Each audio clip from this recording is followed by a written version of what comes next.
Fala galera do Raciomática, voltamos. Sexta videoaula sobre implicações lógicas.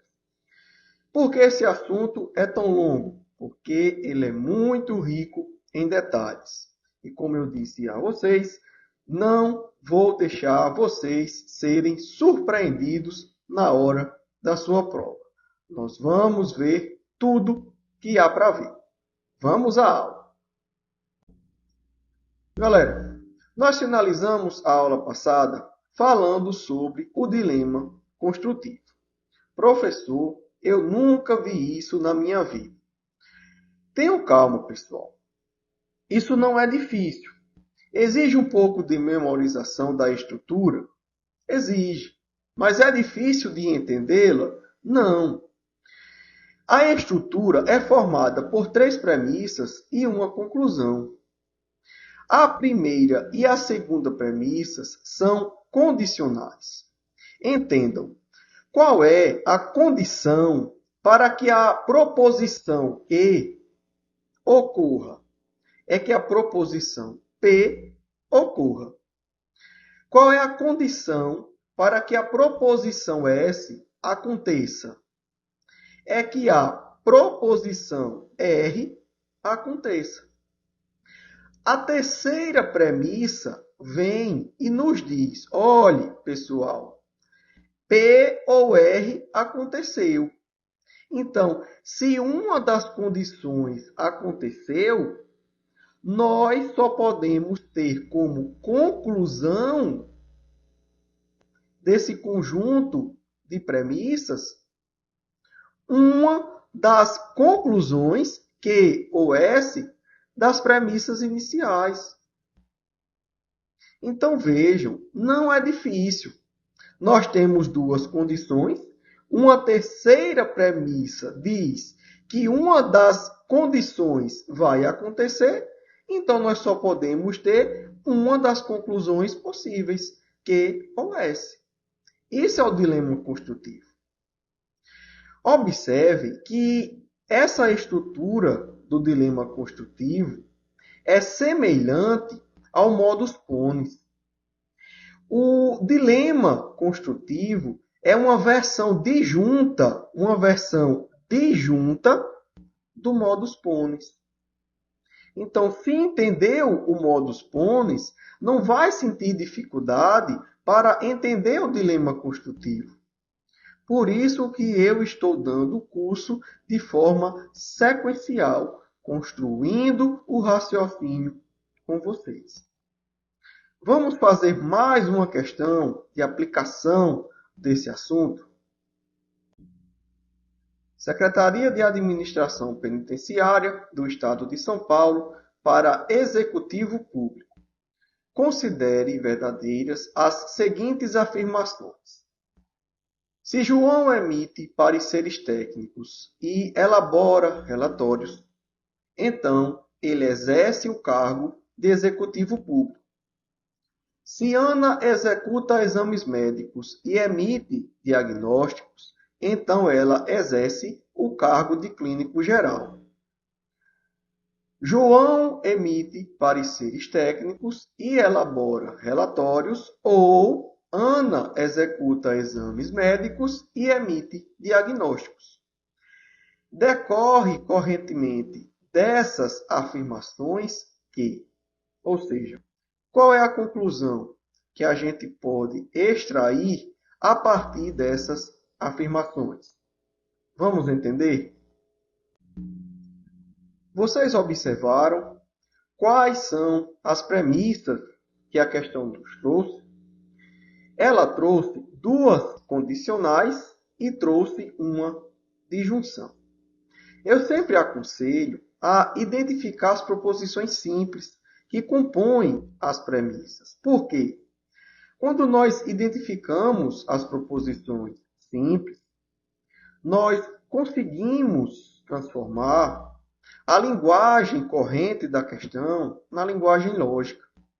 Observem que a primeira premissa nada mais é do que a proposição P, João emite pareceres técnicos e elabora relatórios, implicando a proposição Q, João exerce o cargo de executivo público.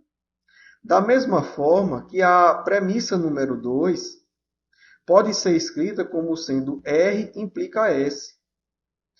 A premissa número 3, João emite pareceres técnicos e elabora relatórios, ou Ana executa exames médicos e emite diagnósticos, pode ser representada como sendo P ou R, de acordo com as identificações das proposições simples que nós fizemos. Galera, que estrutura é essa? Essa estrutura é do dilema construtivo. Qual é a conclusão possível para essas premissas? A proposição Q ou a proposição S. Quem é a proposição Q? João exerce o cargo de executivo público. Está aqui. A disjunção é o ou. E a proposição S. Ana exerce o cargo de clínico geral. Está aqui. Então, a partir dessas premissas, nós só podemos ter essa conclusão. Qual é a alternativa? Olhando para as alternativas, a nossa conclusão pode ser vista na letra E. É o gabarito deste exercício. Tudo bem, galera? Com o dilema construtivo, não é difícil. Se cair na sua prova, tenho certeza que você vai acertar. Vamos prosseguir com a nossa aula. Entendido o dilema construtivo, vamos agora estudar o dilema destrutivo. O que é isso, professor? É uma estrutura muito semelhante ao dilema construtivo. Porém, nessa estrutura, nós vamos fazer o caminho inverso. Observe. O que seria o dilema destrutivo? Também é uma regra de inferência que possui a seguinte estrutura. Nós vamos ter 3 premissas. As 2 primeiras vão ser condicionais. P implica Q, R implica S. A terceira premissa também vai ser uma disjunção. Porém, essa disjunção vai ser formada pela negação de Q e pela negação de S. Então, vejam, diante dessas 2 implicações, se eu digo não Q ou não S aconteceu, nós só poderemos ter como conclusão não P ou não R. Isso é o dilema destrutivo. Simbolicamente, como é que ele pode ser representado? Nós vamos ter 2 premissas, observem, 2 condicionais. A terceira premissa vai dizer, olhe, pessoal, que a negação de Q ou a negação de S aconteceu. Então, qual é a conclusão para isso? É que a negação de P ou a negação de R vai acontecer. Então, observem que nós fazemos o caminho inverso. Nós vamos de trás para frente. No dilema construtivo, nós seguimos o fluxo normal, do início para o fim. No dilema destrutivo, nós seguimos o fluxo contrário. Nós vamos de trás para frente. Esse é o dilema destrutivo. Essa estrutura lembra alguma outra estrutura que eu já mostrei para vocês? Professor, eu estou olhando aqui, lembra. A estrutura do dilema destrutivo lembra o modus tollens, não é verdade? É, galera. Observem que o dilema destrutivo é a versão disjunta do modus. Então, dilema construtivo é a versão disjunta do modus ponens. Dilema destrutivo é uma versão disjunta, olha aqui, ó, nós temos uma disjunção do modus tollens. Esses são os dilemas. Já pomos em prática o dilema construtivo e agora vamos pôr em prática o dilema destrutivo. Polícia Civil do Estado de São Paulo para escrivão de polícia. Se o depoente A compareceu ao plantão, então o boletim de ocorrência do depoente A foi lavrado. Se o depoente B compareceu ao plantão, então o boletim de ocorrência do depoente B foi lavrado. Sabendo-se, galera, percebam, ele está afirmando que o boletim de ocorrência do depoente A não foi lavrado ou o boletim de ocorrência do depoente B não foi lavrado. Então, conclui-se corretamente que... Então, vejam, que estrutura é essa? Galera, observe.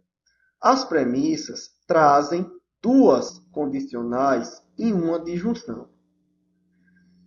Quantas proposições simples nós temos nesse conjunto de premissas? Nós temos 4.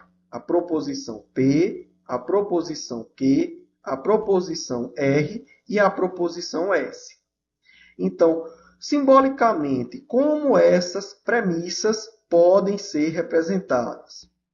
A primeira é P implica Q. A segunda, R implica S. E a terceira, nós temos não Q ou não S. Que estrutura é essa que nós acabamos de construir? Isso é o dilema destrutivo. Nós temos duas condicionais. A terceira premissa está dizendo, olhe pessoal, não aconteceu Q ou não aconteceu S. A questão está dizendo isso ao candidato. Então, ele só vai poder concluir que não P aconteceu ou não R aconteceu. Essa é a nossa conclusão. Qual é a negação da proposição P? O depoente A não compareceu ao plantão. Qual é a negação da proposição R?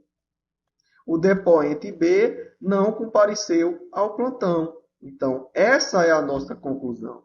O depoente A não compareceu ao plantão ou o depoente B não compareceu ao plantão. Qual é a alternativa correta? Professor, olhando aqui para as alternativas, eu estou vendo que a nossa conclusão está na letra C, de como é bom estudar raciocínio lógico. Exatamente. É ela o nosso gabarito. Vamos fazer mais uma? Concurso da Fundunesp para analista de redes. Considere verdadeiras as premissas 1, 2 e 3. Se Cláudio é médico, então Ana é advogada. Se Marcelo é professor, então Débora é dentista. Ana não é advogada ou Débora não é dentista. A alternativa que contém uma conclusão que pode ser associada às premissas apresentadas, de modo a constituir um argumento válido é. Então vamos lá, vamos descobrir a conclusão. Professor, eu estou olhando aqui, dá para a gente fazer direto, não dá? Dá, galera. Dá para a gente fazer direto. Eu explico a vocês passo a passo, porque eu estou dando um curso. Mas na resolução da questão, não é necessário fazer toda essa construção que eu faço com vocês. Eu faço para explicar, mas para resolver, nós podemos simplesmente fazer dessa forma. Observe, Cláudio é médico é uma proposição. Ana é advogada é outra proposição. Então, a premissa número 1 pode ser representada como sendo P implica Q. Marcelo é professor é uma proposição diferente dessas duas.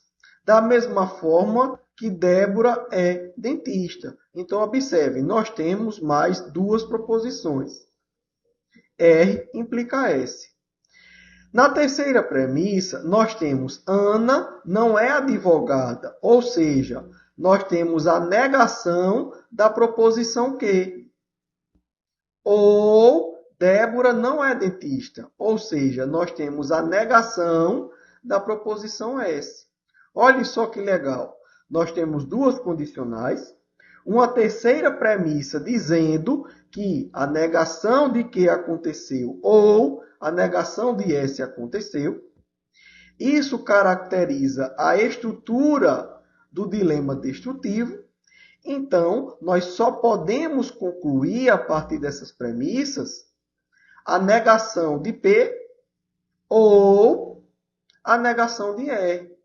Ou seja, nós só podemos concluir que Cláudio não é médico ou Marcelo não é professor.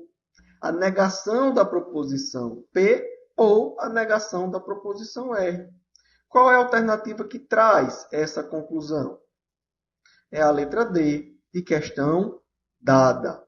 Você não pode perder uma questão como essa no seu concurso. Beleza, galera? Com mais uma resolução. Para a gente finalizar, esses casos especiais de implicações lógicas, todas essas regras de inferência que a gente vem estudando, vamos ver o silogismo disjuntivo. O que seria isso? O silogismo disjuntivo é uma estrutura formada por duas premissas e uma conclusão. A premissa número 1 é formada por uma disjunção entre as proposições P e Q.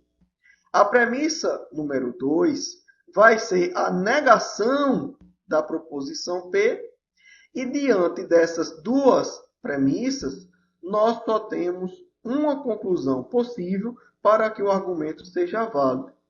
A conclusão deve ser a proposição P. Essa é a estrutura do silogismo disjuntivo. Simbolicamente, como é que nós podemos representar esse silogismo? Nós vamos ter uma premissa número 1, formada por uma disjunção, uma premissa número 2, negando a proposição P, e a conclusão como sendo a proposição Q. Então, essa é a estrutura do silogismo disjuntivo. Esse silogismo também é conhecido como sendo modus tollendo omnes. Cuidado com o conceito. Ele pode ser cobrado na sua prova. Professor, exemplifique esse silogismo para a gente. Observe. Quando nós olhamos para essa premissa, Álvaro comprará um carro ou construirá uma casa. Quando a premissa número 2 diz Álvaro não comprará o carro, o que é que nós podemos concluir? Que ele vai construir a casa. Esse é o silogismo disjuntivo, com a sua respectiva estrutura. Tudo bem, galera? Com esse caso especial, vamos ver mais exemplos. Vejam esse outro aqui. Premissa número 1. O gato está dentro de casa ou está na calçada. Premissa número 2. O gato não está dentro de casa. Ora, se só existem dois ambientes possíveis para esse gato estar, e ele não está em um deles, ele só pode estar no outro. Ou seja, a gente só pode concluir que o gato está na calçada. Observem que essa estrutura é a do silogismo disjuntivo. Nós temos uma disjunção, nós negamos uma das proposições e concluímos com a outra. O entendimento desse silogismo é bem tranquilo. O que pode pegar o candidato é o desconhecimento teórico de que essa estrutura recebe o nome de silogismo disjuntivo. Por isso que eu trouxe ela para vocês. Beleza? Um detalhe sobre esse silogismo, uma pegadinha que pode acontecer. Vejam essa questão. Observe as informações a respeito de Ana. Ana estudou para concursos ou abriu uma empresa. Ana estudou para concursos. Considerando as informações a respeito de Ana, é correto concluir que Ana também abriu uma empresa. Ana não abriu uma empresa. Ana estudou para concursos e não abriu uma empresa ou nenhuma das alternativas anteriores. Pessoal, qual é a estrutura desse argumento aqui? Nós temos uma premissa formada por uma disjunção e uma outra premissa que afirma a proposição P dessa disjunção. Essa estrutura é a do silogismo disjuntivo? Não. Se não é o silogismo disjuntivo, nós não podemos concluir com a letra Q, tampouco com a sua negação. Muita gente marca essa questão como sendo Ana não abriu uma empresa. Mas tomem cuidado. Essa disjunção, ela não é exclusiva, ela é uma disjunção inclusiva. O que é que isso quer dizer? O fato de Ana ter estudado para concursos não significa que ela não abriu a empresa. Pode ser que ela tenha estudado para concursos e também tenha aberto a empresa. O que é que isso quer dizer? Que essa questão é inconclusiva. Então, nenhuma das alternativas anteriores está correta. É o que diz a letra D. Cuidado! Para que a gente tenha como conclusão a proposição Q, a proposição P deve ser negada. Então, trouxe aqui esse entendimento para vocês para evitar de se cair em pegadinha. Tranquilo, galera? Espero que essa aula tenha ajudado a vocês entenderem as implicações lógicas, as regras de inferência. Apoie o nosso projeto inscrevendo-se no canal, deixando um like, escrevendo um comentário. É muito importante a participação de todos vocês. Motiva a gente a continuar produzindo os nossos vídeos. Um forte abraço, fiquem com Deus e até a próxima videoaula.